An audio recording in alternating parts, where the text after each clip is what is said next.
August 13th, 2018. A pregnant woman vanishes without a trace from her Colorado home. Her husband makes a teary public plea. If you're out there, just come back. I miss you. But within 72 hours, the truth would erupt into one of the most horrifying family murder cases in American history.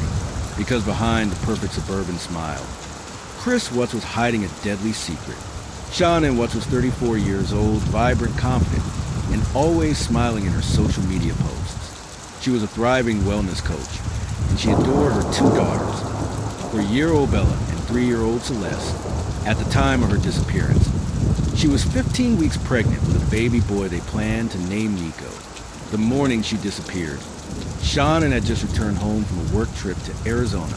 A friend dropped her off at 1:48 a.m. doorbell camera footage captured her walking into the house. She was never seen again. By 9 a.m., Shauna missed a doctor's appointment. Her friend grew worried. By noon, she wasn't answering texts. By 1:40 p.m., she was reported missing.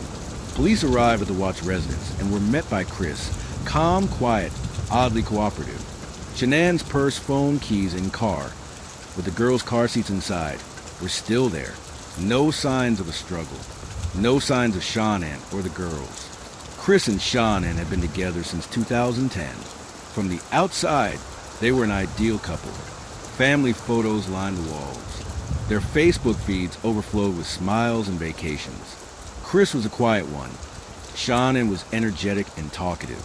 But behind closed doors, it was different. Their marriage was crumbling. They were $400,000 in debt. Shanann's friend said she felt Chris had become distant, cold, even lifeless. As detectives reviewed the situation, they initially considered foul play by an outsider. Had someone broken in, taken her and the kids? But there were no signs of forced entry and no ransom demands. Then came the first turning point. While combing through Chris's phone records, police discovered calls and text messages to a woman named Nicole Kessinger, a co-worker he'd been secretly dating for 2 months. To Nicole, he said he was separated, that his wife was leaving him, that they were almost divorced. But that wasn't true. He and Shanann were still living together, and she had no idea he was about to start a new life without his family, by erasing them. When investigators confronted Chris about the affair, his tone changed. He grew nervous, defensive, quiet. They gave him a polygraph test. He failed. Detectives decided to pressure Chris emotionally. They brought in someone who knew him better than anyone, his father. And when they were alone, Chris broke. Tears welled in his eyes. He didn't just confess. He tried to shift the blame. He claimed Shanann had strangled their daughters after he asked for a divorce. And in a fit of rage, he strangled her. It was a desperate, collapsing lie, because what investigators would find next, buried beneath the surface of a remote oil field, would expose the full horror.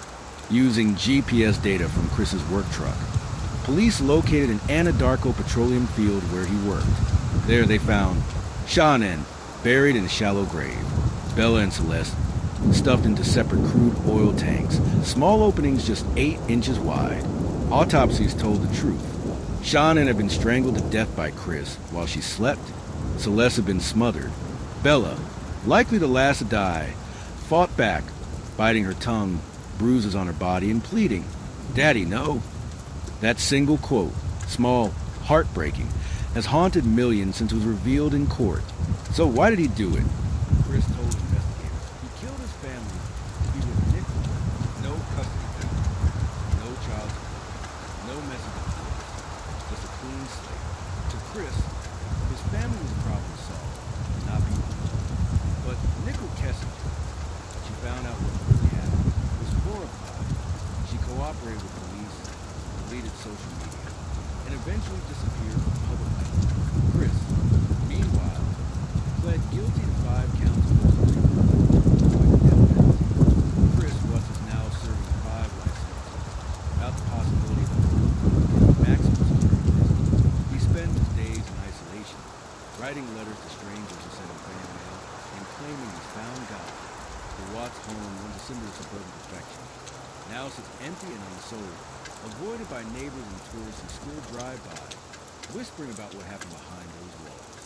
To this day, people ask, how could a man murder his own children, his pregnant wife, and then calmly ask the public for help?